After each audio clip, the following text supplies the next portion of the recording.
नमस्कार। इस वीडियो के अंदर हम लोग करने जा रहे हैं इग्नू एमएचडी कोर्स के पेपर कोड एमएचडी 15 का एक महत्वपूर्ण टॉपिक। हमारा एक इसमें उपन्यास आता है झूठा सच, जिसके लेखक है यशपाल। इस पर हम लोग संपूर्ण चर्चा करेंगे जो हमारी परीक्षा के लिहाज से महत्वपूर्ण होने वाला है। ठीक है, तो यहाँ पर बने रहिए, साथ में बढ़ते हैं आगे। इसमें हम लोग क्या क्या देखने जा रहे हैं मैं यहाँ पे एक बार समराइज कर देता हूँ, फिर आगे बढ़ते हैं। ठीक है, तो सबसे पहले इसमें हम क्या देखेंगे, इसमें हम विभाजन की राजनीतिक पृष्ठभूमि को समझेंगे इस उपन्यास में, और विभाजन संबंधी अन्य उपन्यास और झूठा सच को देखेंगे। ठीक है, और उसके बाद विभाजन से प्रभावित पंजाब और उसके सामाजिक जनजीवन का अंकन और सामाजिक परिप्रेक्ष्य एवं साझा संस्कृति पर चर्चा करेंगे। इसके पश्चात मोह भंग की व्यापकता और सत्ता की राजनीति और कांग्रेस की अवसरवादिता जो इसमें अंकित है उस पर बात करेंगे, और पुनर्वास का संघर्ष और प्रक्रिया पर बात करेंगे, राजनीतिक मूल्यहीनता पर बात करेंगे। और उसके बाद आगे बढ़े अगर तो और क्या देखेंगे इसमें हम देख लें, जैसे औपन्यासिक महाकाव्य के रूप में इसकी कैसे युगाभिव्यक्ति हुई है उस पर चर्चा करेंगे, जनजीवन का अंकन कैसा रहा है उस पर चर्चा करेंगे, और युग की अभिव्यक्ति और समय की कसौटी पर किस प्रकार खरा उतरता है यह उपन्यास, इस पर चर्चा हम करने जा रहे हैं। चलिए बने रहिए, साथ में बढ़ते हैं आगे। सर्वप्रथम हमें यहाँ पर देखना है कि विभाजन की राजनीतिक पृष्ठभूमि क्या थी। ठीक है, कि जिस समय वहां पे विभाजन हुआ, भारत और पाकिस्तान विभाजन हुआ, तो उसकी क्या पृष्ठभूमि थी और उसे लेकर किस प्रकार इस उपन्यास की रचना की गई है।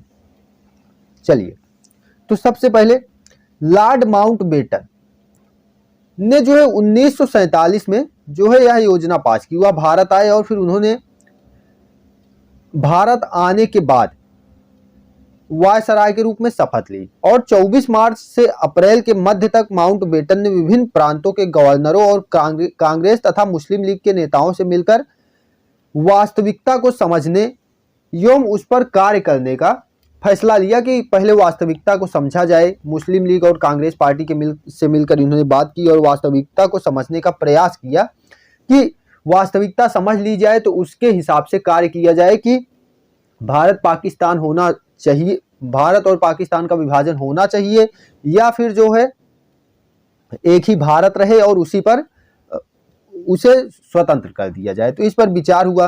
तो इस पे क्या हुआ, देश का विभाजन और पाकिस्तान के रूप में एक नए इस्लामी राष्ट्र के निर्माण से कम जिन्ना किसी भी बात के लिए तैयार नहीं थे। तो यहाँ पर जब यह चर्चा हुई तो वहां पर जिन्ना तैयार नहीं थे कि जो है पाकिस्तान से कम कोई मांग उनकी थी ही नहीं। वो चाहते थे कि सिर्फ पाकिस्तान का निर्माण हो बस, और उससे कम पे वो जिद पे अड़ गए थे, मानने को तैयार ही नहीं थे। तो आगे क्या हुआ, गांधी जी के सरकार चलाने वाले प्रस्ताव पर उनकी प्रतिक्रिया थी, इसमें सिर्फ अधिकार है, जिम्मेदारी नहीं। वे कहते थे कि ये जो है, जो गांधी जी सरकार चलाने की बात कर रहे हैं इस तरीके की, इसमें सिर्फ अधिकार है, कोई जिम्मेदारी नहीं है। तो इसीलिए जिन्ना के ठंडे और काफी कुछ अप्रत्याशित स्वभाव की अपेक्षा माउंटबेटन नेहरू पर अधिक भरोसा करते थे। तो जो माउंटबेटन थे उनको नेहरू पर अधिक भरोसा था। आगे, माउंटबेटन दंपत्ति की दलीलों से नेहरू 21 अप्रैल को जो है इस निष्कर्ष पर पहुंचे थे कि मुस्लिम लीग अगर चाहे तो पाकिस्तान ले ले, अगर मुस्लिम लीग चाहती है तो पाकिस्तान का विभाजन कर दिया जाए। और राजेंद्र प्रसाद का क्या मानना था, जो कि भारत के प्रथम राष्ट्रपति बने थे, उनका क्या मानना था कि बंटवारे का मतलब सिर्फ देश का ही नहीं, कुछ प्रांतों का भी विभाजन होगा, जो कि वास्तव में हुआ भी। पंजाब में लाहौर और बंगाल में कलकत्ता की स्थिति बहुत समय तक अनिश्चित बनी रही कि यह किधर जाएगा। ठीक है, कि पंजाब में लाहौर किधर जाएगा और बंगाल में जो है कलकत्ता किधर जाएगा, इस पर अनिश्चितता काफी समय तक बरकरार रही। बंगाल के तत्कालीन प्रधानमंत्री एच.एस. सुहावल्दी ने यह भी प्रस्ताव रखा, ठीक है, कि बंगाल अविभाजित और स्वतंत्र रह सकता है। उनका मत था कि बंगाल को अविभाजित और स्वतंत्र रखा जाए। जिन्ना कलकत्ता के बिना बंगाल की कल्पना करने को तैयार ही नहीं थे। जिन्ना इस बात पर तैयार बिल्कुल नहीं थे, बिना कलकत्ता के बांग्लादेश बनाया जाए। ठीक है, मीन्स वो पूर्वी पाकिस्तान। और इसी हालात में बाल्कन योजना का मसविदा तैयार किया गया, जिसे अंततः ब्रिटिश मंत्रिमंडल में स्वीकृति मिल गई। जिन्ना और नेहरू दोनों ही इससे संतुष्ट थे, लेकिन जिन्ना प्रांतों के विभाजन के विरोधी थे, जबकि नेहरू पंजाब और बंगाल के विभाजन पर जोर दे रहे थे। असहमति और उग्र विरोध की स्थिति में हताश माउंटबेटन को यह भी लगता था कि जो काम उन्हें सौंपा गया है शायद उसे संपन्न किए बिना ही उन्हें लौट जाना होगा, क्योंकि स्थितियां ऐसी बनी हुई थी कि जो है वहां पर कोई भी निर्णय लेना अत्यंत कठिन कार्य था। जिस दौर से माउंटबेटन गुजर रहे थे वहां पर यह बहुत ही मुश्किल था। ठीक है, आगे फिर क्या होता है, आगे फिर क्या होता है, 4 जून 1947 को एक संवाददाता सम्मेलन में माउंटबेटन ने इस योजना के तहत देश के विभाजन की विधिवत घोषणा की। 1947 में 4 जून को इन्होंने घोषणा की कि भारत का विभाजन कर दिया जाएगा और भारत तथा पाकिस्तान नाम के 2 स्वतंत्र डोमिनियन यहाँ पर बनेंगे, ऐसी घोषणा की गई। इस सम्मेलन में संकेत दिया गया कि भारत और पाकिस्तान डोमिनियन की सत्ता होगी। ठीक है, और यह सत्ता 15 अगस्त को परिवर्तित की जा सकती है, यानी कि सत्ता का हस्तांतरण किया जा सकता है। तो इस प्रकार की प्रक्रिया रही। और झूठा सच में इसे किस प्रकार उभारा गया है, तो झूठा सच में यशपाल ने विभाजन की अनिश्चितता से लाहौर के जनजीवन पर पड़ने वाले प्रभाव की विस्तृत चर्चा की है। जुलाई के पहले सप्ताह में यह लगने लगा था, 1947 की बात हो रही है, लाहौर पाकिस्तान में जा सकता है, लेकिन सुनिश्चित अभी कुछ नहीं था। लाहौर में 80% जायदाद हिंदुओं की थी। अन्य जगहों के मुकाबले यहाँ हिंदुओं के मुसलमानों में राह रस्म की एक बेहतर और समृद्ध परंपरा थी, मतलब सब मिलजुल कर रहते थे, ऐसा वर्णन यहाँ पर झूठा सच में हुआ है। उन्हें लगता था कि राजनीति की यह आंधी थोड़े बहुत समय की ही है, घर बार और अपनी जायदाद छोड़कर कौन जाएगा और क्यों जाएगा, ऐसा वहां के स्थानीय निवासियों का विचार था कि ये राजनीतिक आंधी चल रही है जो है सब कुछ दिनों में शांत हो जाएगी। यानी कि इसमें यह चीज उभारी गई जो सामाजिक परिप्रेक्ष्य था, यानी जो समाज था वह नहीं चाहता था कि जो है विभाजन हो। जो लोग थे, जो आम लोग थे, वो नहीं चाहते थे कि भारत पाकिस्तान का विभाजन हो, किंतु राजनीतिक दृष्टिकोण के कारण, राजनीतिक परिस्थितियों के कारण इसका विभाजन करना पड़ा, क्योंकि जिन्ना एक अलग राष्ट्र की मांग से कम पर किसी चीज को लेकर तैयार ही नहीं थे। सिर्फ उनकी मांग थी कि सिर्फ पाकिस्तान चाहिए मुझे। तो इसी परिप्रेक्ष्य में पाकिस्तान और भारत का विभाजन हुआ। और अब इन लोगों का मत था कि जो है कुछ दिन में आंधी शांत हो जाएगी, लेकिन जल्द ही सब कुछ उलट पुलट हो जाता है। पूर्व से मुसलमानों और पश्चिम से हिंदुओं के जत्थे लाहौर आने लगते हैं।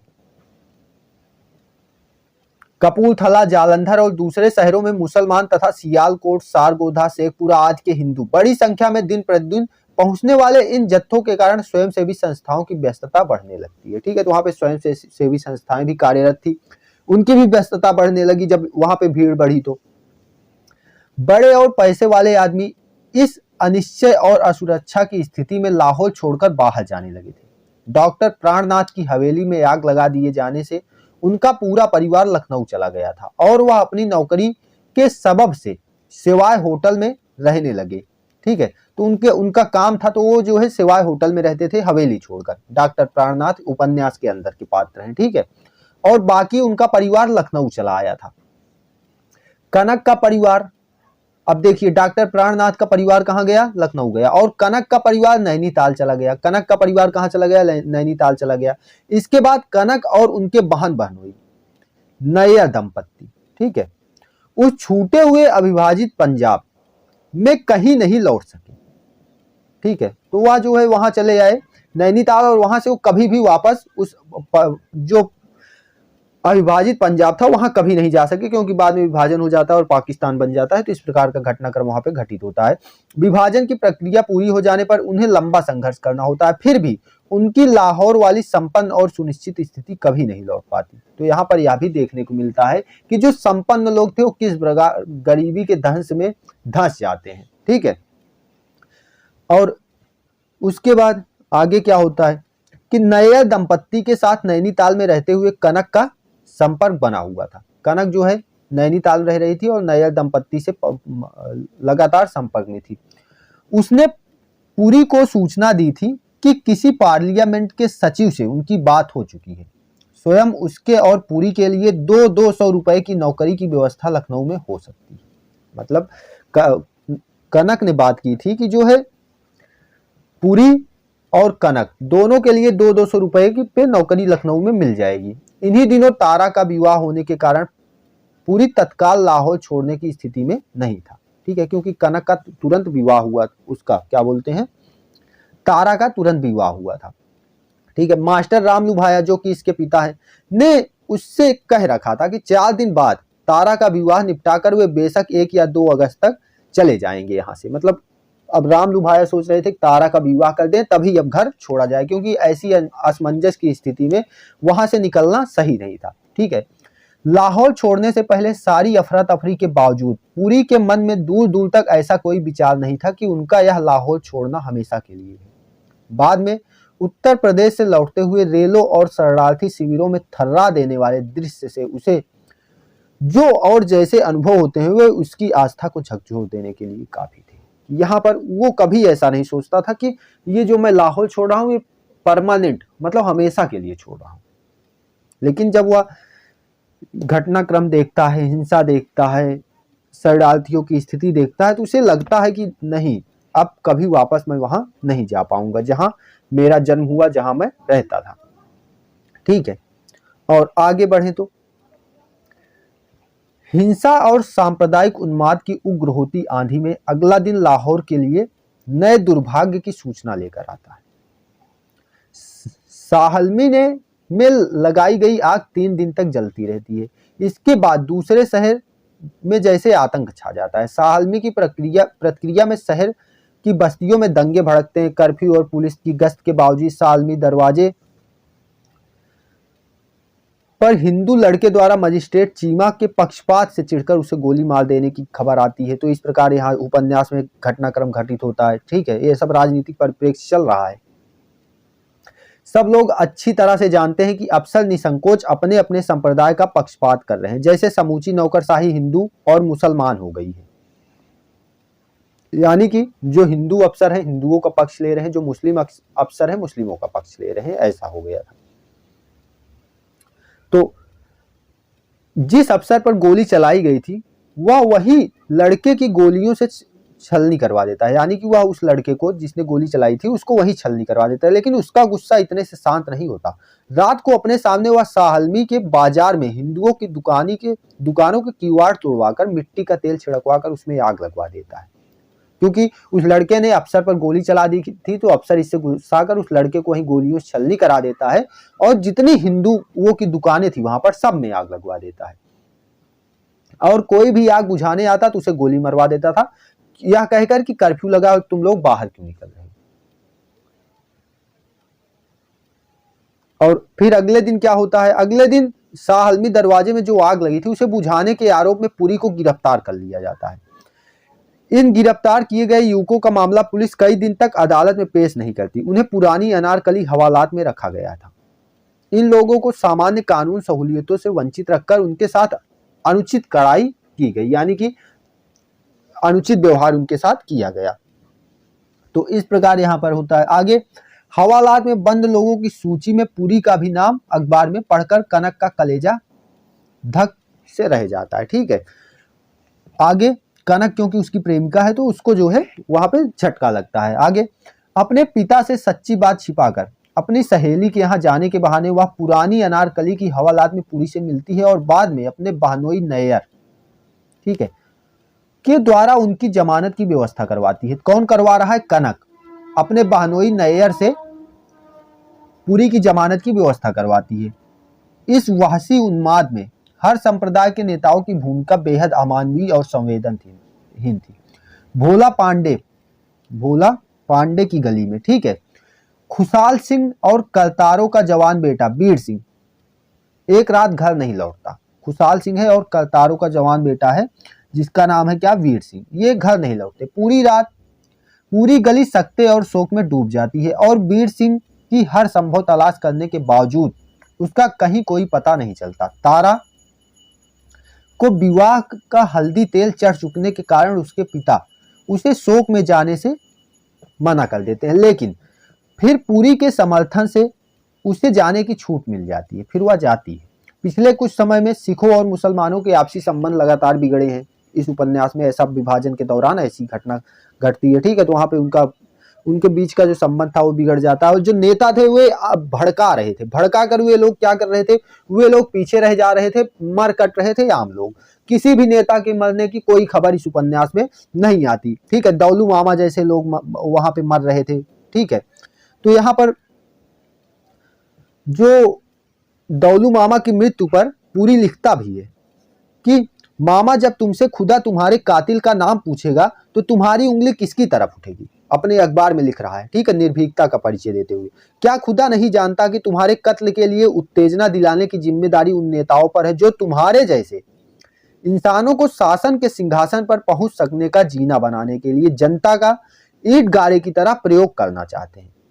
क्या हमारे सर्वसाधारण स्वार्थ में अंधे और क्रूर लोगों के स्वप्नों के महलों में पहुंचने के जीने बनते रहेंगे? यानी क्या हम लोग सिर्फ जीने बनते रहेंगे इन लोग सफलता के? तो इस प्रकार वहां पे वह लिखता है। और आगे बढ़ेंगे, विभाजन संबंधी अन्य उपन्यास और झूठा सच, ये छोड़ के आगे बढ़ रहे हैं, ठीक है। आगे देखेंगे क्या है आगे, जैसे कि विभाजन से प्रभावित पंजाब और उसके सामाजिक जनजीवन का अंकन। तो जो विभाजन से प्रभावित पंजाब था और वहां का सामाजिक जनजीवन कैसा था, यहां पर देखेंगे, ठीक है।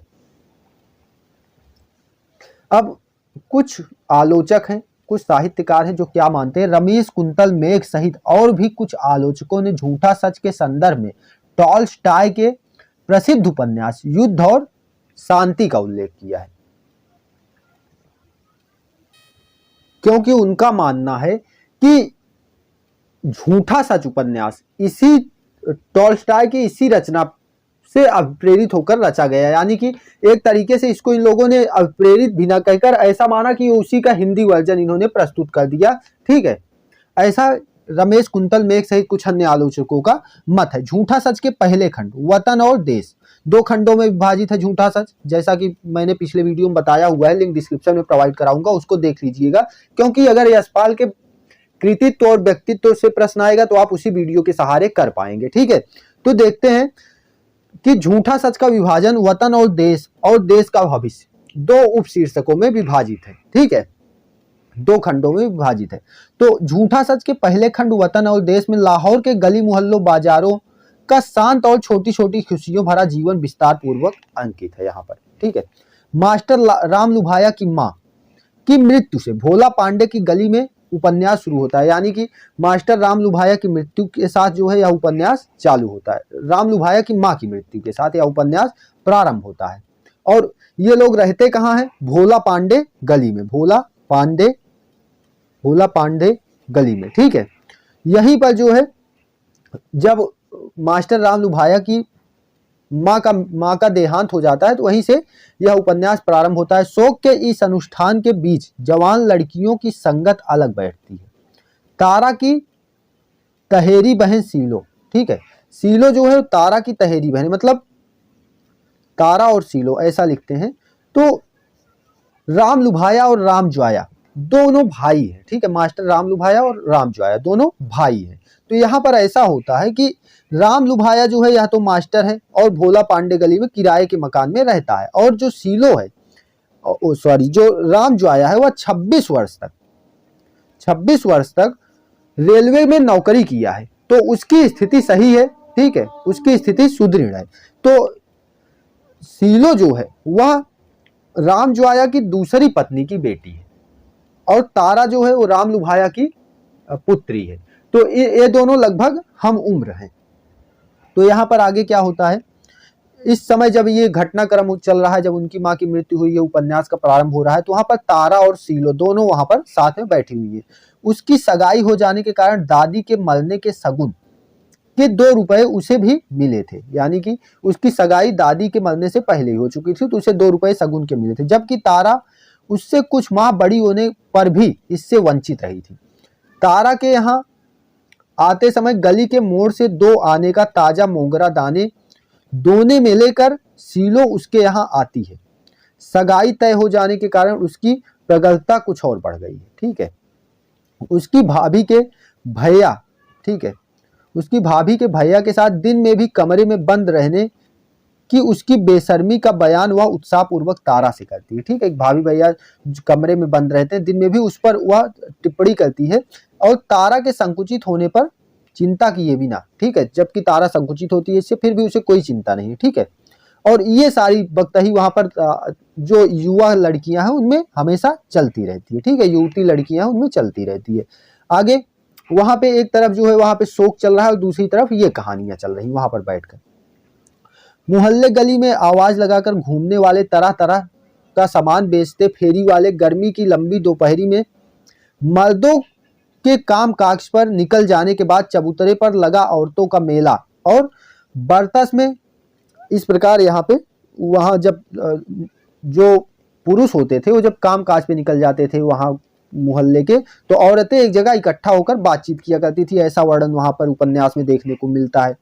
ग्वाल मंडी जो कि एक जगह है वहाँ पे, में अमृत धारा के समीप तारा की सहेली सुरेंद्र कौर, ठीक है, तारा की सहेली सुरेंद्र कौर है, ठीक है, उसके भांजे के नामकरण का आयोजन इस शांत और सांप्रदायिक सौहार्द का एक अच्छा उदाहरण है। जहां पर उसकी सहेली सुरेंद्र कौर है, उसके भांजे का नामकरण है, ठीक है। सिख परिवार में हुए इस आयोजन में अनेक धर्मों संप्रदायों के लोग जुटते हैं। इन लोगों में स्टूडेंट फेडरेशन का असर भी है, ठीक है। तो इसमें हम देख रहे हैं किस प्रकार सिख, हिंदू, मुस्लिम सब इकट्ठे हो रहे हैं किसी भी आयोजन पर। अपने घुंघराले बालों पर वह कभी टोपी या साफा नहीं रखता।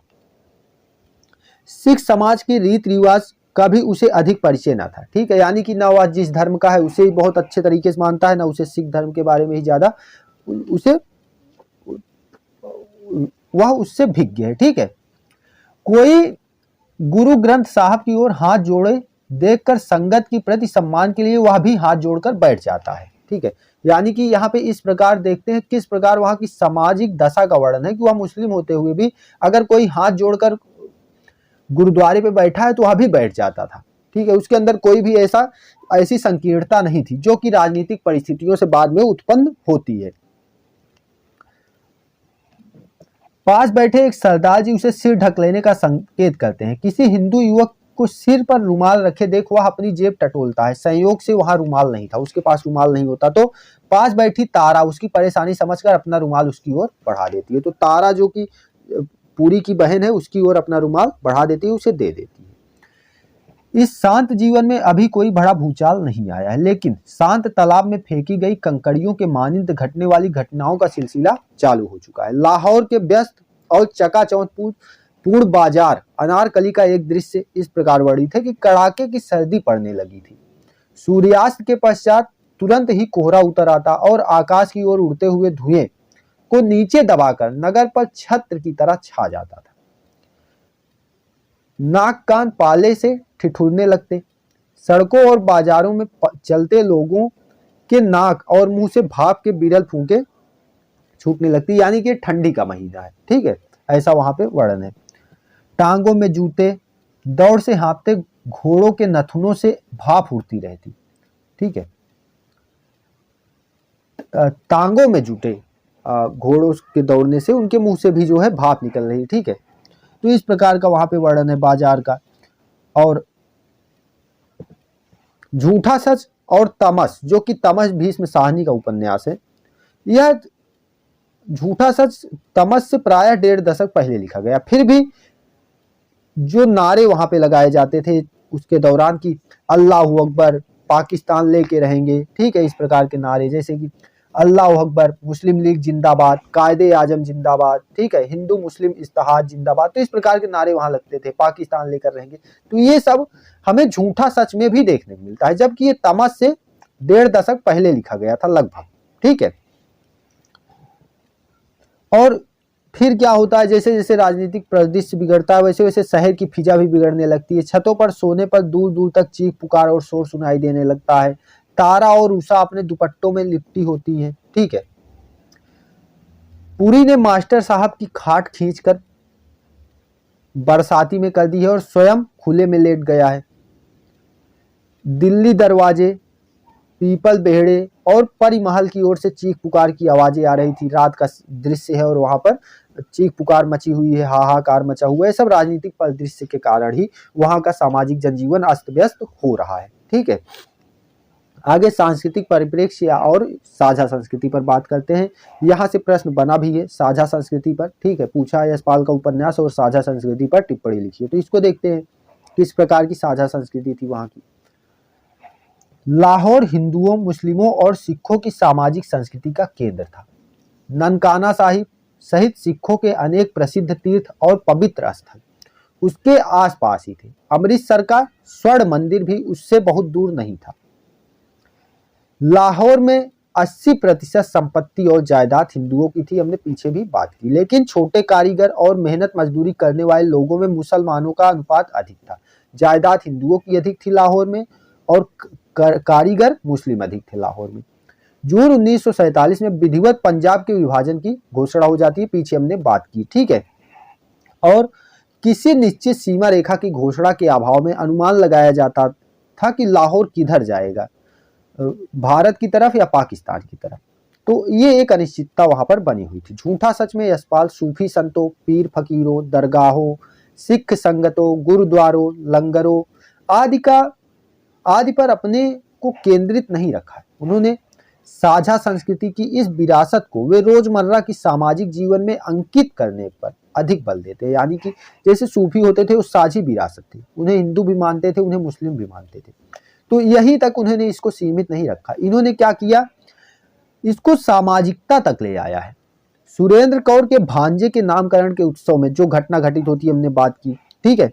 वहां पर हमने किस प्रकार देखा कि वहां पर हिंदू, मुस्लिम, सिख सभी इकट्ठा है। और आगे पंजाब के विभाजन की घोषणा ने और लाहौर को लेकर अनिश्चय की स्थिति ने दंगों को धीमे धीमे सुलगती आग को एक बार फिर भड़का दिया। जो दंगे की आग सुलग रही थी उसको फिर से भड़का दिया कि अब तो विभाजन होकर ही रहेगा, ठीक है। इसी के परिणाम स्वरूप कृष्णनगर, देवनगर के समीप राजगढ़ की मुस्लिम बस्ती पर हुए आक्रमण से 100 से अधिक मुसलमानों की हत्या कर दी गई। अब देखो, कृष्णनगर और देवनगर के समीप राजगढ़ की मुस्लिम बस्ती में हमला किया गया और 100 से अधिक मुसलमानों की हत्या कर दी गई, ऐसा उपन्यास में वर्णन किया गया। बहुत बड़ी संख्या में उनको घरों में आग लगा दी जाती है। हिंदू मोहल्लों या उससे एकदम निकट मुसलमानों की बस्ती का होना ही इस सामाजिक संस्कृति की गहरी जड़ों का प्रमाण है। लेकिन पहले क्या था, सामाजिक संस्कृति कितनी प्रगाढ़ थी, कितना लोग एक साथ रहते थे, लेकिन इस राजनीतिक परिदृश्य ने सब कुछ बिगाड़ दिया और वहां पर मुसलमानों की बस्ती पर हमला करके लगभग 100 मुसलमानों की हत्या कर दी जाती है। और इससे क्या होता है, बहुत बड़ी संख्या में लोग लाहौर छोड़कर भागने लगते हैं। डुंगी गली में मुसलमानों का अधिकांश मकान बिक चुका है, वहां हिंदू बस्ती हो गई थी, परंतु अंत के साथ गिरे पड़े मकान अभी भी मुसलमानों के थे। तारा के लिए ली गई किताबें कालीचरण को लौटाने जाने पर पूरी देखता है कि डुंगी गली के सामने एक तांगा रास्ता रोके खड़ा था। टांगे पर फटी सी दरी में मूंछ की रस्सी से बंधा बिस्तर, तरह तरह के सामान से भरी एक बोरी, 2 ढक्कन लगे कनस्तर रखे थे, ठीक है। तो इस प्रकार वहां पे वो देखता है। और तंगी के कारण वहां गली में देखता है कि इतनी गरीबी थी, घर टूटे पड़े थे और इस प्रकार वहां पे व्यवस्था की गई थी। कालीचरण के साथ पुरी का परिचित कामरेड राजवंश महाजन गली में जाने के लिए तैयार एक गरीब मुसलमान परिवार का रास्ता रोके खड़ा था। कौन था? कामरेड राजवंश महाजन। वो जो है मुसलमान परिवार वहां से जा रहा था शहर छोड़कर, तो महाजन रास्ता रोककर खड़ा हो गया और कहता है कि बुर्का ओढ़े मुसलमान बुढ़िया कल शाम इन युवकों के ताऊ अर्थात अपने बूढ़े पति को सादी लाल द्वारा दी गई धमकी से आहत हुई। मतलब उसके पति को सादी लाल ने धमकी दी थी, हिंदू था, उसने धमकी दी थी कि अगर यहाँ से नहीं गए तो जो है परिणाम भुगतने होंगे, इस प्रकार उसे धमकी मिली थी। तो वह अपना घर छोड़कर जा रही थी, ठीक है। और फिर जब उससे महाजन पूछता है, राजवंश महाजन, तो वह जो है उलाहने के स्वर में कहती है कि यह वही सादी लाल है जिसके घर में बुर्का ओढ़ खड़ी उसकी जवान बेटी निस्सो रोज छाछ ले आती थी, ठीक है। यानी कि जो इसकी बेटी है निस्सो महाजन की, वह उसके घर छाछ लेने जाया करती थी। यानी कि इस प्रकार का लेन देन हुआ करता था कि जो है अभी क्या है कि कुछ दिनों में देखा जाता है कि नहीं, कि मुसलमानों घर का नहीं खाएंगे, ऐसा वैसा दुनिया भर चीजें देखने को मिलती है, ठीक है, ऊंची चीजें नहीं लेंगे। तो ये सब वर्तमान परिदृश्य घटित हुआ है, पहले ऐसा नहीं था। यहाँ हम देख रहे हैं किस प्रकार वहां पे छाछ का, पानी का, दूध का भी आदान प्रदान हुआ करता था। यानी कि कोई भी चीज, रोजमर्रा की चीजों का आदान प्रदान हुआ करता था। बुढ़िया की आहत भावनाओं के उत्तर में महाजन ऊंचे सुर में दुहाई देता है, ताई तू हमारी नाक क्यों कटवा रही है? अब महाजन कहता है, तेरा दिल चाहता है तो ले, अपनी जूती हमारे सिर पर मार ले, हमारे सिर कट जाएंगे तो कोई तुम्हारी तरफ नजर उठा सकेगा। यानी कि अब एकता देखिए यहाँ पर कि जो महाजन वह कह रहा है, ताई परेशान क्यों हो रही है, मेरा सिर कटने के बाद ही तुम्हारी तरफ कोई उंगली उठाएगा। हमारे लिए बिमला और निस्सो क्या दो हैं, यानी कि यहाँ पर वह बताता है कि तुम्हारी बिटिया और क्या मेरी बिटिया अलग है। फिर महाजन बुर्का ओढ़े खड़ी लड़की की ओर देखता है।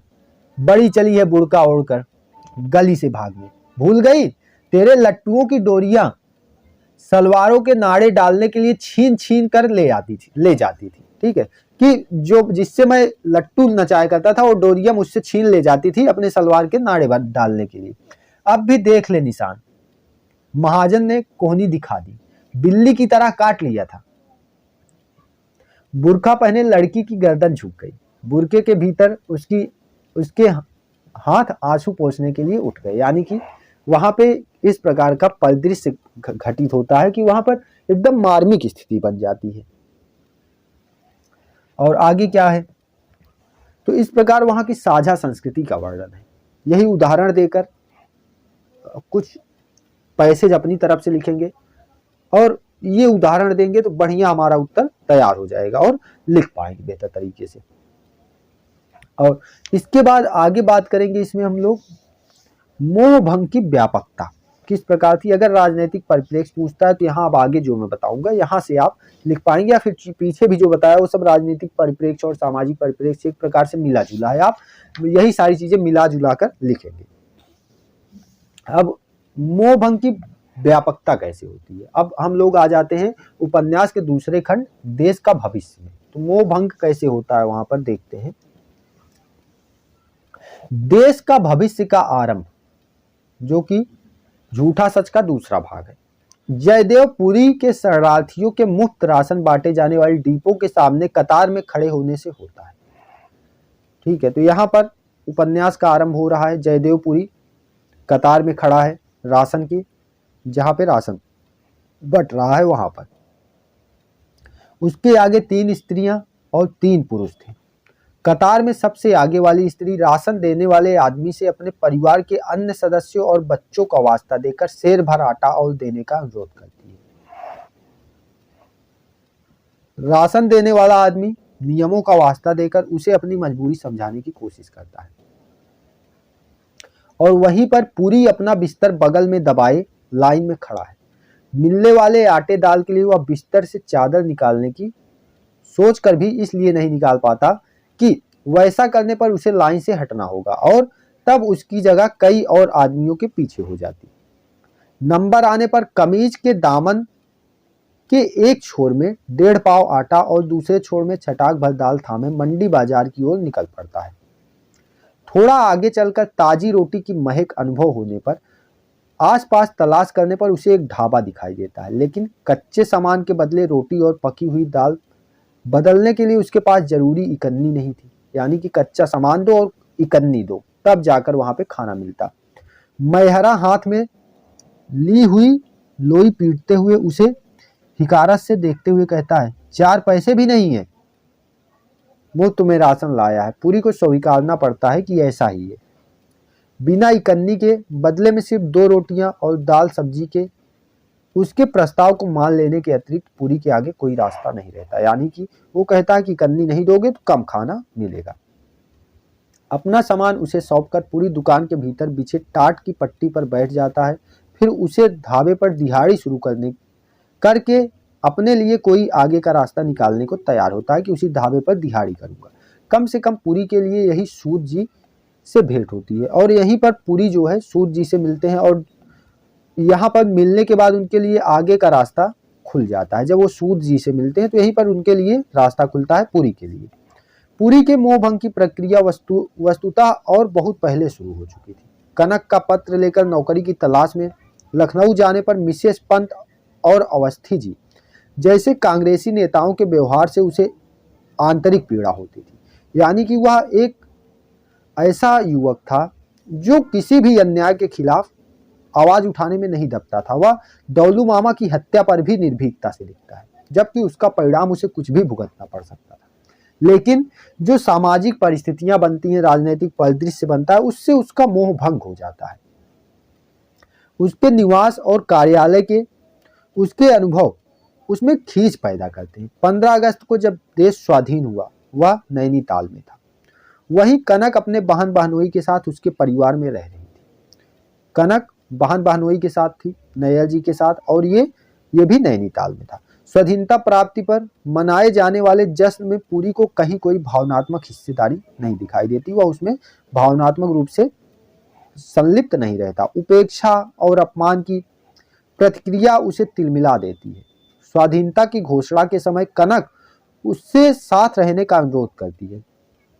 उसके इस अनुरोध पर पुरी की खींच भरी प्रतिक्रिया, हमारे लिए क्या स्वतंत्रता है, क्या लोगों को तो घर बार उजड़ रहे हैं, हम लोगों के तो घर बार उजड़ रहे हैं, हम लोगों के लिए स्वतंत्रता का क्या मायने है, हम लोग बलिदान हो रहे हैं, यह लोग तो दूसरे के बलिदानों से होम करके उसका श्रेय लेना चाहते हैं। यानी कि जिस समय हम स्वतंत्रता दिवस मना रहे थे, अपने स्वतंत्र होने खुशी मना रहे थे, उस समय भी इतनी बुरी स्थिति थी, वो जो है उससे कोई भी अनभिज्ञ नहीं है, कितनी बुरी स्थिति थी उस समय, वो हमें इस उपन्यास में देखने को मिलता है। यह लोग अपने आप को समझते क्या है, आगे जो है पुरी कहता है, सन 1942 में जब संकट था तो फोन करके जेल चले जाते थे कि पुलिस का थप्पड़ न सहना पड़ जाए। ठीक है, हमने भी स्वतंत्रता के लिए संकट सहा है, जेल भुगती है, अब हमारे लिए राष्ट्र निर्माण के उपदेश रह गए। तो इस प्रकार वह अपनी जो पीड़ा है उसको व्यक्त करता है। और इसी प्रकार स्वाधीनता और कांग्रेसी राज्य से मोह भंग का एक अन्य उदाहरण ले तो पुरी ने विधानसभा क्षेत्र मुकेरिया का जाट किसान, ठीक है, पुरी के विधानसभा क्षेत्र, पुरी बाद में क्या बन जाता है, वहां पे एक MP बन जाता है, ठीक है, सांसद बन जाता है। ठीक है, तो क्या होता है, उसके विधानसभा क्षेत्र का एक जाट किसान है सरदार बल सिंह, और उसका परिवार इस समूचे किसान वर्ग के असंतोष और मोह भंग का एक प्रतिनिधि उदाहरण बनकर सामने उभरता है। और यहाँ के पुराने निवासियों और वहां के पलायन करने वाले मुसलमान किसानों की धरती पर आकर बसे हिंदू किसानों ने अपना वोट पुरी को नहीं, कांग्रेस और 2 बैलों की जोड़ी के चिन्ह के नाम पर दिया था। एक दिन जब पुरी सूद जी के साथ बाहर गया हुआ था, उसके बंगले में एक ऊंचे कद का सिख जाट एक स्त्री और 3 बच्चों के साथ घुस आता है, और वह यही होता है बल सिंह, सरदार बल सिंह। लब तड़ंग जाट के हाथ में सिर से ऊंची लाठी थी। सुबह के समय खूब जाड़ा होने पर भी उसके शरीर पर कुर्ता नहीं था, घुटनों तक बहुत मैला मटियाला जांघिया था, सिर पर रस्सी की तरह यानी कि लिपटी हुई एक पगड़ी थी। यानी कि अब जाट को देख रहे हैं, नीचे पहनने के लिए छोटा सा मटमैला सा कपड़ा है, शरीर पर कुछ नहीं लेकिन पगड़ी बंधी है। और फिर उसके बाद इसी तरह उसके साथ उसकी स्त्री का दुपट्टा कुर्ता सलवार सब मैले हैं और फटे हुए हैं। उसकी गोद में पुरी की बेटी जया की आग की नाक बहती बच्ची फटे हुए खेस के टुकड़े में लिपटी हुई, यानी कि जो फटा हुआ एक टुकड़ा है कपड़े का उसी में लिपटी हुई है, जो कि लगभग पुरी की बिटिया की ही उम्र की है। 6 बरस का एक लड़का जांघिया और फटी हुई सूती बनियान पहने था। तो ये 4 लोग वहां पर उपस्थित होते हैं। आगे फिर सर्दी में उसके रोए खड़े थे, उससे बड़े लड़के के शरीर का फटा हुआ कुर्ता भी था। ठीक है, पुरी के चुनाव क्षेत्र से लोग कभी कभार शिकायत या किसी प्रार्थना और सिफारिश के लिए यहाँ आ जाते थे। पुरी उनसे चाय लस्सी के लिए पूछकर सौजन्य पूर्वक व्यवहार करता था। उनकी अनुपस्थिति में कनक समझती है कि यह परिवार भी ऐसे ही किसी कारण से आया होगा। कनक के पूछने पर वह आदमी गुस्से और चुनौती के स्वर में बोलता है कि उसने जमीन के लिए सभी संबंधित अधिकारियों को लिखा, 2 चिट्ठियां पुरी को भी लिखी, लेकिन कहीं से कुछ ना होने पर अब यही परिवार लेकर आ गया हूं, और भूख से मरना है तो सब यही मरेंगे। पुरी और कुछ नहीं करेगा तो 5 जीवों को मसान में ले जाकर फूकेगा। तो मतलब अगर हमारी सुनवाई नहीं होगी तो यहीं रहेंगे, यहीं मर जाएंगे बिना खाए पिए। और फिर कम से कम अगर हमारा कोई काम नहीं करता तो कम से कम हमारा अंतिम संस्कार तो करेगा। तो इस प्रकार वहां पर घटनाक्रम घटित होता है, उसका मोह भंग हो जाता है फिर आगे चलकर, और फिर उसका व्यवहार परिवर्तित हो जाता है। जिन भ्रष्टाचारियों के खिलाफ, जिन अन्यायियों के खिलाफ वह लड़ता रहता है, बाद में वह स्वयं भी वैसा ही हो जाता है। और बाद में पुरी जब बूढ़े जाट सिख को कानून की बराबरी और हेकड़ी छोड़कर अदालत में जाने की बात कहता है तो बेला सिंह यानी कि बल सिंह जो भी उसका नाम है और भी ऊंचे स्वर से कहता है, देखता नहीं है बर्नर ढकने और पेट भरने का पैसा नहीं, तू मुझे अदालत में मुकदमा लड़ने की बात सिखाता है। मैं सब जानता हूं, तुम ही कानून बनाने वाले हो, तुम ही अदालत में फैसला देने वाले हो। दसौदा सिंह अपनी हिम्मत पर मेरी जमीन छीन लेता है तो मैं समझ लेता कि मैं नकारा हूं, जिंदा रहने के लायक नहीं हूं, बाल बच्चों को लेकर कुएं में कूद पड़ता। तुम्हारी पुलिस ने मुझे जमीन से हटाया है तो तुम्हारी पुलिस मुझे दूसरी जमीन दे या तुम दो। पहले नरोहा से उखाड़ा, मुंदरी में जाकर से छिपाया, वहां भी नहीं रहने दिया। जाड़े और भूख से मरना है तो तुम्हारे सामने ही मरेंगे, तुम देखकर दिल ठंडा कर लो। ऐसा बेला सिंह वहां पे बल सिंह कहता है।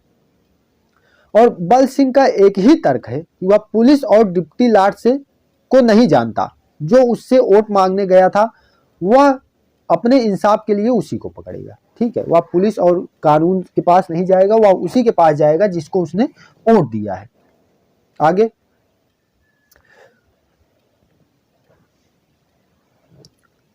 बेला सिंह यानी बल सिंह पंजाब के उस विस्थापित छोटे किसान का एक प्रतिनिधि उदाहरण है जिसे विभाजन की आंधी में अपनी धरती छोड़नी पड़ी और इस विस्थापन का कहीं कोई अंत नहीं, क्योंकि जिस कांग्रेस पार्टी को उसने वोट दिया जिससे वह कुछ अपेक्षा कर सकता है, वह अंततः पूंजीपतियों और साधन संपन्न लोगों की पार्टी बनकर रह गई है। ऐसा वहां पर यहाँ पे व्यवस्था दिखाई देती है कि यह जो है सिर्फ पूंजीवादी लोगों का समर्थन करती हुई पार्टी बनकर रह गई है। आगे फिर क्या होता है,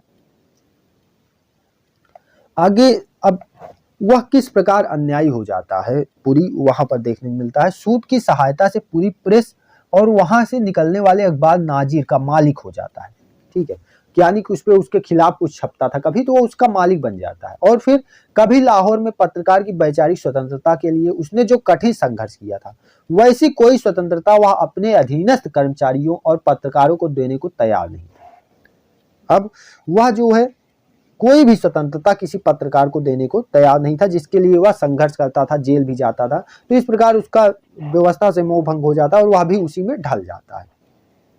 तो यहाँ हमें देखने को मिलता है कि इस प्रकार एक ईमानदारी हुआ इस राजनीतिक और सामाजिक व्यवस्था में फंसकर खुद भी वैसा ही हो जाता है।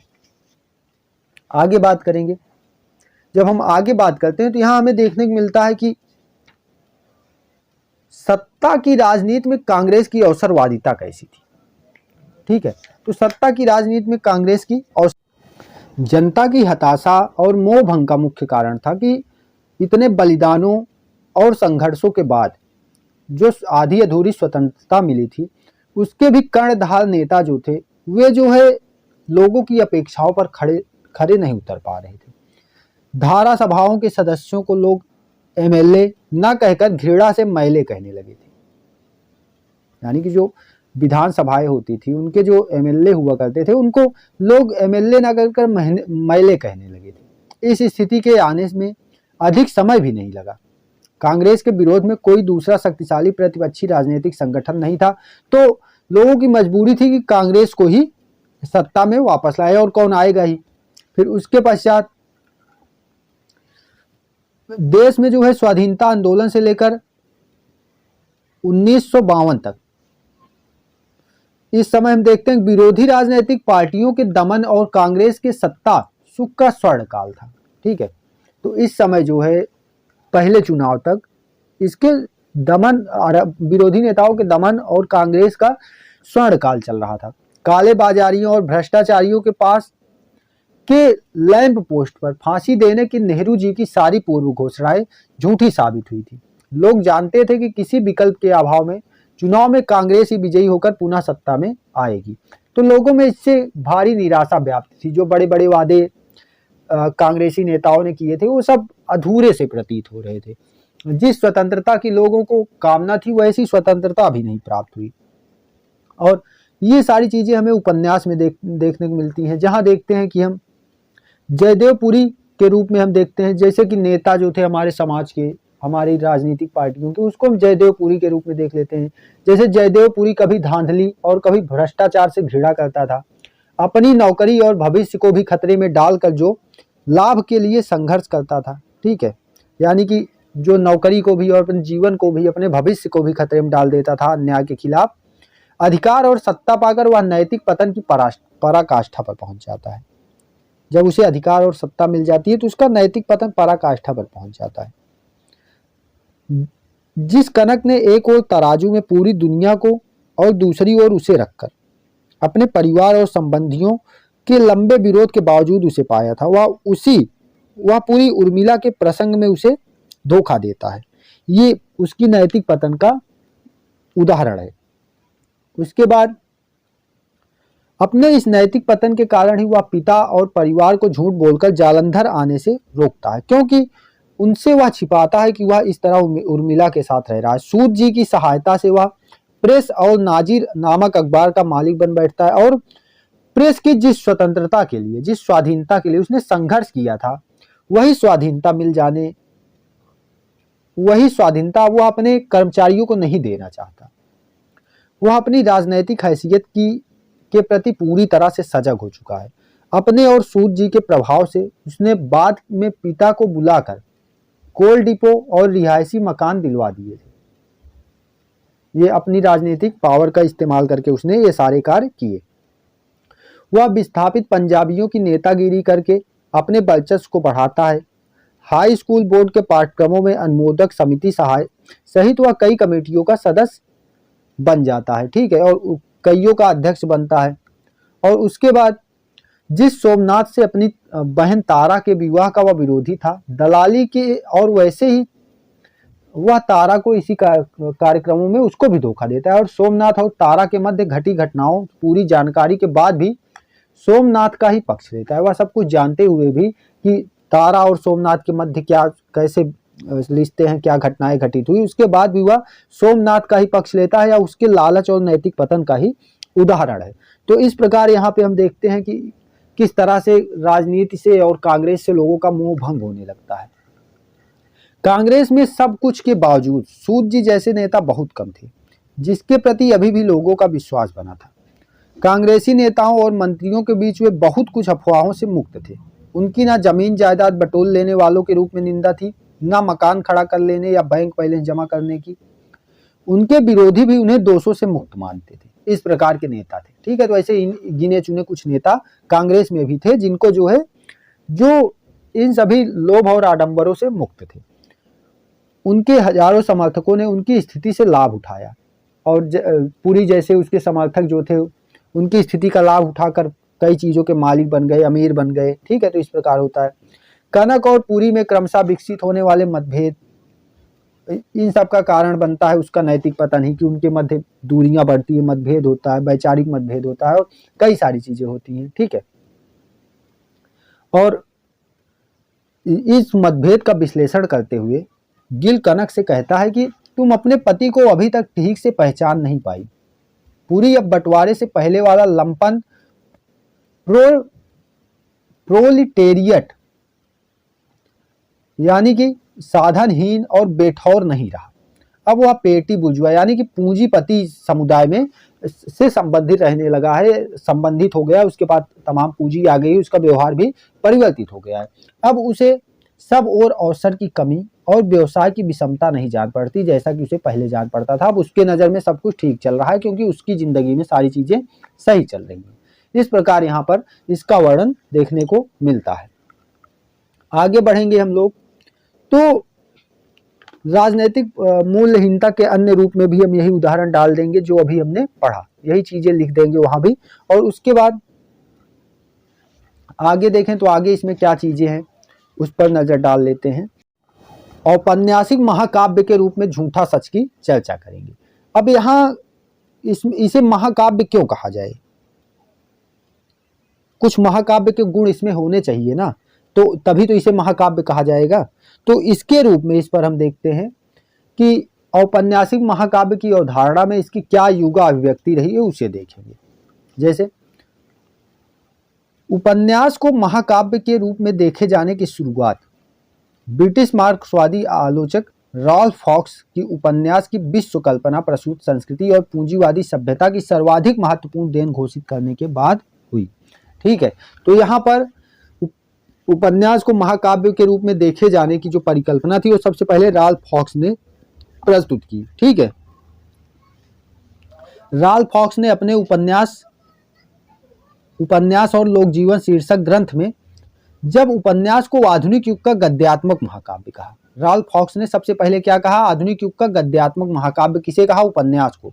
तो उनके सामने कई महत्वपूर्ण तत्व केंद्र में रहे, जिसे केंद्र में रखकर उन्होंने यह संज्ञा दी। पहला, व्यापक लोक जीवन इसमें था। दूसरा, अनुभव रहित संवेदनशीलता इसमें थी। तीसरा, एक मुकम्मल जीवन दर्शन इसमें था। और चौथा, प्रखर आलोचनात्मक दृष्टि इसमें थी। इसीलिए इसे इन्होंने महाकाव्यात्मक कृति कहा। ठीक है, इसीलिए उपन्यास को इन्होंने गद्यात्मक महाकाव्य की संज्ञा दी। ठीक है, तो इसमें क्या क्या गुण थे, किसे केंद्र में रखकर उन्होंने कहा कि व्यापक लोक जीवन, इसमें व्यापक लोक जीवन का चित्रण होता है। दूसरा, अनुभवधारी संवेदनशीलता इसमें रहती है। तीसरा, एक मुकम्मल जीवन दर्शन इसमें रहता है। और चौथा, प्रखर आलोचनात्मक दृष्टि इसमें रहती है।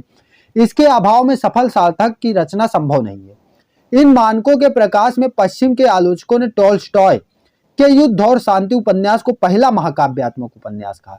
इस दृष्टि से देखने पर पहला विश्व का पहला महाकाव्यात्मक उपन्यास कौन सा है, युद्ध और शांति, जो कि टॉल्स्टॉय का उपन्यास है, जिससे अभिप्रेरित इस झूठा सच को भी माना जाता है। जिस परंपरा को मैक्सिम गोरको का माँ उपन्यास आगे बढ़ाता है, यानी कि शुरुआत युद्ध और शांति से होकर मैक्सिम गोरको के माँ उपन्यास के माध्यम से आगे बढ़ती है। लेकिन यहाँ सबसे महत्वपूर्ण बात जो है वह यह है कि महाकाव्यात्मक उपन्यास के जो भी लक्षण अभी हमने देखे, जैसे कि इसमें हमने देखा व्यापक लोक जीवन, अनुभवधारी संवेदनशीलता, मुकम्मल जीवन दर्शन और आलोचनात्मक दृष्टि, ये चीजें होनी चाहिए। तो ये चीजें जो हम देखते हैं, निर्माणात्मक तत्वों के समावेश के बावजूद कोई भी औपन्यासिक रचना सफल नहीं हो सकती जब तक कि उसमें कलात्मकता का समुचित प्रयोग न किया जाए। यानी कि ये सारे गुण हों लेकिन उसमें कलात्मकता अनिवार्य है। अगर कलात्मकता नहीं है तो वह उपन्यास बन ही नहीं पाएगा। हिंदी के बड़े फलक वाले सामाजिक, राष्ट्रीय अंतर्वस्तु वाले उपन्यासों को महाकाव्यात्मक उपन्यास के रूप में गौरवान्वित किए जाने की प्रवृत्ति भी आलोचना में विद्यमान रही है। इसके प्रस्थान बिंदु के रूप में लोग प्रायः ही प्रेमचंद के उपन्यासों में रंगभूमि और गोदान को उदाहरण के तौर पर प्रस्तुत करते हैं, इसका उल्लेख करते हैं। ठीक है, और अपने उपन्यास की शुरुआत में यशपाल ने टॉल्स्टॉय के युद्ध और शांति की तरह पंजाब में लाहौर की शांत और व्यवस्थित जीवन का वर्णन किया। जैसा युद्ध और शांति में हुआ है, व्यवस्थित जीवन का पहले वर्णन है, फिर उसके बाद जो घटनाक्रम होते हैं, अफरा तफरी मस्ती, वो सब आता है। बाबू राम जोया और मास्टर राम लुभाया दो भाई हैं और उनकी वृद्ध माँ की मृत्यु घटना से ही समाज में दो परस्पर विरोधी शक्तियों के द्वंद्व के संकेत उभरने लगते हैं। और माँ भोला पांडे गली में अपने छोटे बेटे मास्टर राम लुभाया के साथ रहती है और वहीं उसकी मृत्यु होती है। यहीं से उपन्यास का प्रारंभ होता है। आगे हम देखते हैं, बड़ा बेटा अच्छी आर्थिक स्थिति के कारण गली में नहीं रहता। रेलवे की अपनी 26 वर्ष की नौकरी में उसने खूब कमाया है और उच्ची गली, कहाँ रहता है, उच्ची गली में। और छोटा बेटा उसका राम लुभाया कहाँ रहता है, भोला पांडे गली में। तो दो नए मकान उसने उच्ची गली में बनवाए हैं और अपने परिवार के साथ रहता है। और राम जोया ने बेटे का विवाह भी कर दिया है और बेटी की सगाई कुछ समय पहले ही अभी उसने की है। उसकी दूसरी पत्नी जो तेज दिमाग और घमंडी है, इसके विपरीत मास्टर राम लुभाया का परिवार सुधारवादी मूल्य दृष्टि से प्रभावित है।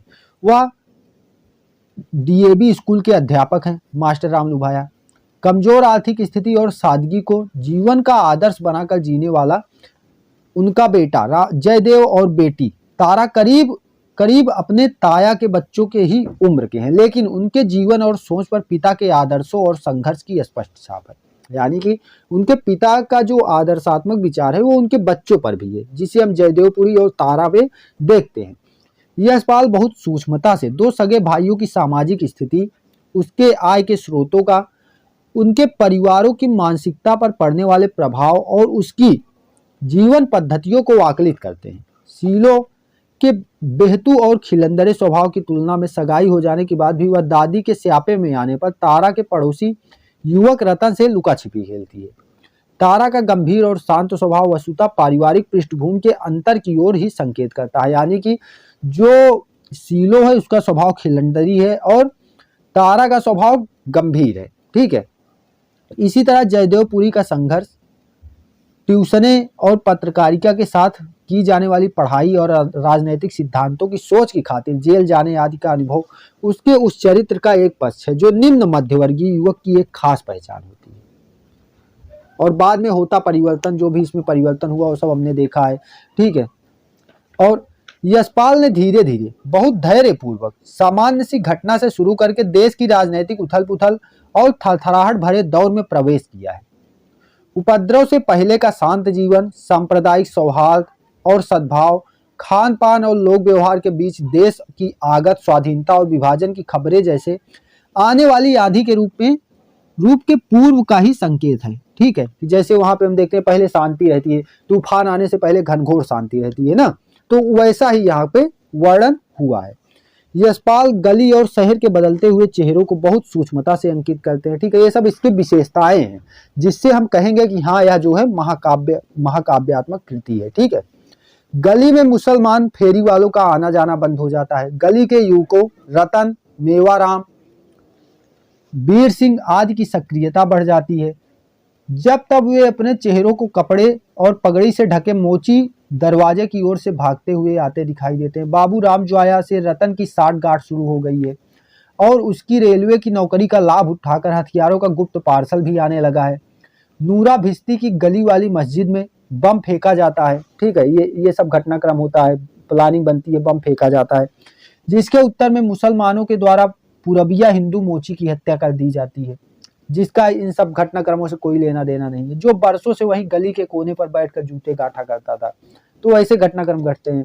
इसी तरह दौलू मामा की हत्या होती है। गली में हमले और आगजनी के बाद पुलिस और सरकार के कान पर जू नहीं रेंगती। शांति सभाओं और एकता प्रयासों की विफलता स्वयं सिद्ध है कि वहां पर ये सब विफल हो चुका था, तभी ये घटनाक्रम होता है, हिंसा होती है, ठीक है। आगे देश की स्वाधीनता अगस्त में आती है और जुलाई के पहले सप्ताह तक लोगों को दूर इस बात का कोई भी मतलब दूर दूर तक इस बात की कोई जानकारी नहीं थी कि लाहौर पाकिस्तान में जाएगा या हिंदुस्तान में रहेगा, ठीक है। तो ऐसा जो है यहाँ पे वर्णन हुआ है। सारी चीजें हम देखे यही सारी चीजें विशेषताओं में हम वर्णित करेंगे कि ये चीजें इसमें वर्णित है। इसी के संदर्भ में हम कहेंगे कि हाँ इससे यह सिद्ध है कि यह एक महाकाव्यात्मक उपन्यास है। और आगे देखते हैं कि कोई भी वहाँ जो रहने वाला सामाजिक व्यक्ति है लाहौर में, वह लाहौर छोड़ने को तैयार नहीं है। उसका मत है कि ये राजनीतिक आंधी है, कुछ दिन में शांत हो जाएगी, लेकिन होता इसके इतर है बिल्कुल। थोड़े दिनों में पूरा लाहौर सांप्रदायिक उपद्रव की आग में धू धू करके जलने लगता है। अनारकली, माल रोड, भंजंग, मोरी गेट, लुहारे दरवाजे, सब जगह हर जगह लूटपाट, आगजनी आदि हिंसक घटनाएं सब हो रही हैं। यशपाल बलपूर्वक लाहौर के विध्वंस की इस घटना की कथा कहते हैं, ठीक है। और बहुत विस्तार से बहुत बल देकर इस घटना को बताते हैं और इसका बहुत कारुणिक चित्र इन्होंने वहां पे वर्णित किया। धर्म, राजनीति, नाम पर मनुष्य की यातना, ठीक है, धर्म और राजनीति के नाम को लेकर और अपनी ऊंची उसको विरासत को लेकर, ये सब चीजें फालतू चीजें लेकर वहां पर लोग लड़ रहे हैं, एक दूसरे के जान के प्यासे हो गए हैं। तो इस तरीके का यहाँ पे वर्णन देखने को मिलता है। और ये सारे भयावह विध्वंस के दौर में भी उसमें बीचों बीच कुछ मानवीय सहायता, सहानुभूति और करुणा का घोर अभाव नहीं है। स्वयं सेवक संघ है जो कि लगे हुए हैं सेवा भाव में। डुंगी गली से पलायन करते हुए मुस्लिम परिवारों को पुरी और उसके हिंदू साथियों द्वारा रोकने का प्रयास उसका एक प्रतिनिधि उदाहरण माना जा सकता है। जब ये लोग पहुंचते हैं तो गली के सामने एक टांगा रास्ता रोके खड़ा था। ये हम वहां पे बात कर रहे हैं कि जब वहां पे राजवंश महाजन की बात कर रहे हैं। हमने पीछे बात की कि किस तरीके से वह अपने साथ अपने पड़ोसी मुसलमान परिवार की को बाहर जाने से रोकता है कि जो है यहाँ से मत जाओ, अगर कुछ होगा तुम्हें कुछ होने से पहले उन्हें मुझसे लड़ना होगा, ठीक है। जब तक मेरे सर तन से जुड़े रहेंगे तब तक तुम पर कोई आंच नहीं आने दूंगा। ऐसी भी मानवीय स्थिति वहां पर बनती है। इन सारी घटनाओं के बावजूद, इन सारे हिंसाओं के बावजूद ऐसी मानवीय स्थिति बनती है कि एक हिंदू जो है एक मुसलमान की रक्षा के लिए अपने आखिरी सांस तक लड़ने को तैयार है। और इस प्रकार छोटे छोटे विवरणों के माध्यम से यशपाल ने झूठा सच में एक युग को उपस्थित कर दिया है। यह पूरा उपन्यास महाकाव्यात्मकता को उजागर करता है। हो गया, सिद्ध कर दिया हमने। तो इस प्रकार ऐसे करना है। व्यापकता का संदर्भ लें अगर, तो व्यापकता के संदर्भ में भी काफी ज्यादा व्यापक पृष्ठभूमि है।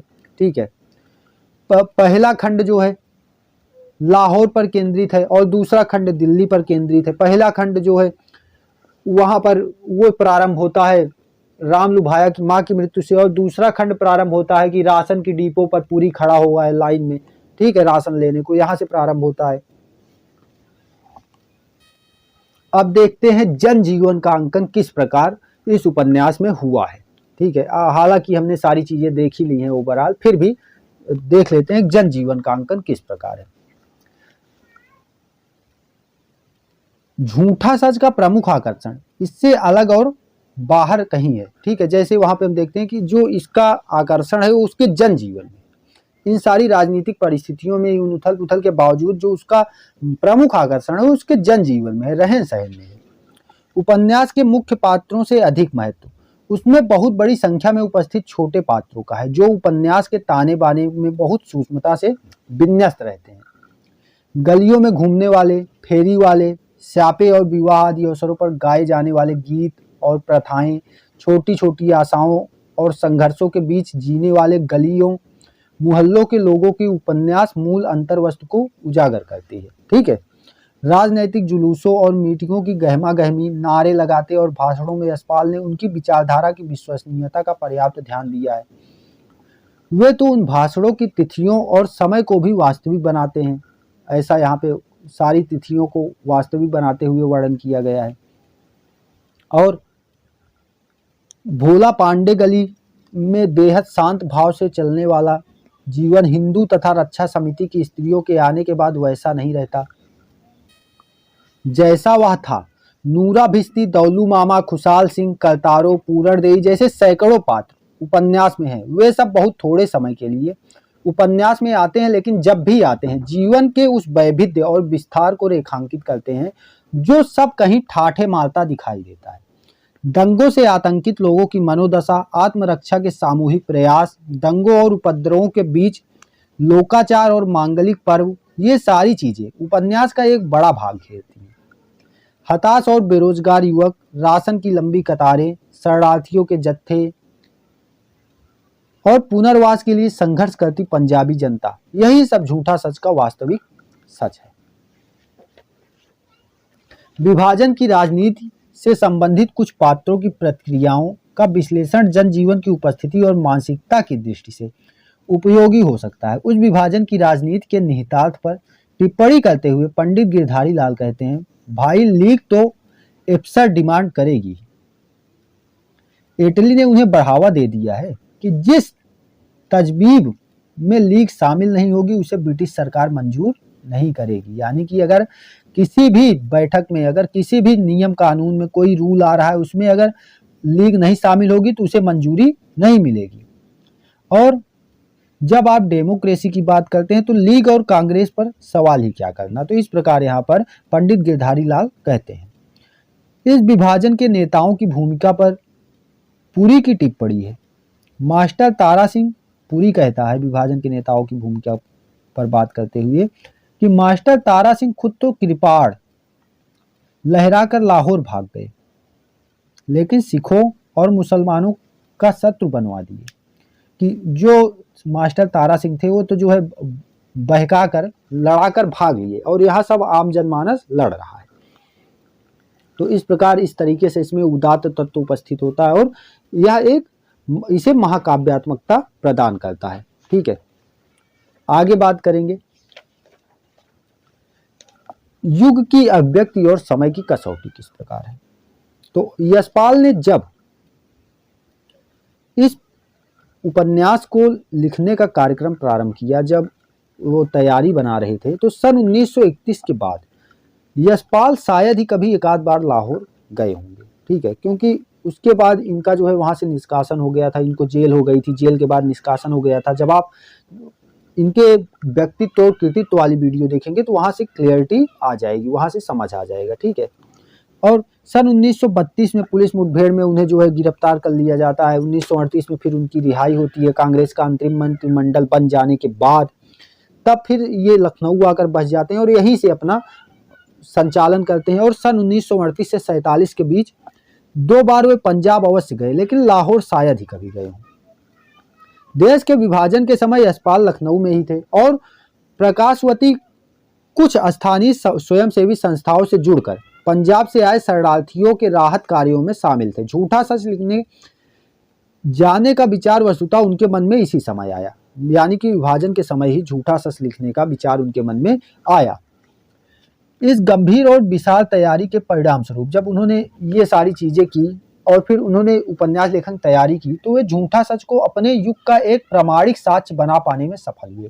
पंजाबियों के विस्थापन की पीड़ा, सगे संबंधियों के खोने और उनसे बिछड़ने का अवसाद, पुनर्वास के लिए उनका संघर्ष और पहले ब्रिटिश और बाद में कांग्रेसी सरकारों की जन विरोधी नीतियों के कारण जनता का व्यापक मोहभंग, ये सारी चीजें मिलकर ही झूठा सच को अपने युग की एक प्रतिनिधि और प्रामाणिक रचना बनाती है।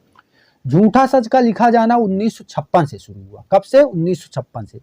सन 1958 में उसका पहला और 1960 में दूसरा भाग प्रकाशित हुआ। पहला भाग क्या है? वतन और देश, और दूसरा है देश का भविष्य, तो प्रकाशित हुआ। किसी भी रचना के लिए यह कालखंड उसकी सार्थकता की कसौटी माना जा सकता है। इस बीच झूठा सच का महत्व भी बढ़ा है। एक लेखक के रूप में यशपाल ने शासन, सत्ता और व्यवस्था की आलोचना का जोखिम उठाकर युग की सटीक और सच्ची अभिव्यक्ति जो राह चुनी है। एक रचना के रूप में झूठा सच की वही सबसे बड़ी शक्ति है और शायद आगे भी बनी रहेगी। तो इस प्रकार ये रहा उपन्यास। इस पर हमने वो सारी चीजें देखी जहां से आप अपनी उत्तर पुस्तिका में बेहतर तरीके से लिख पाएंगे। थोड़ा सा अगर आप चाहें तो चरित्रों पर अलग से काम कर सकते हैं, ठीक है। जैसे अब जयदेवपुरी के बारे में पीछे पूछा था, तो यहाँ मैंने बताया है सारी चीजें, लेकिन अगर आप अलग से उसको थोड़ा सा डिफाइन कर लेंगे अपनी हेल्प बुक से या फिर किसी भी अपनी इग्नो बुक से, तो आपको और ज्यादा क्लैरिटी रहेगी। अगर कर पाए तब, अगर नहीं कर पाते हैं तो जितना मैंने बताया इतना करके जाएंगे, तब भी आप बेहतर स्थिति में रहेंगे। और उसके बाद यशपाल के व्यक्तित्व और कृतित्व वाले वीडियो का लिंक डिस्क्रिप्शन में प्रोवाइड करा दूंगा, उसको जरूर देखिएगा, क्योंकि अगर व्यक्तित्व और कृतित्व से प्रश्न आ गया तो वो वीडियो देखे रहेंगे तभी कर पाएंगे। मिलते हैं फिर नेक्स्ट वीडियो में। वीडियो हेल्पफुल रहा है तो लाइक करिएगा एंड चैनल को सब्सक्राइब करिएगा। धन्यवाद।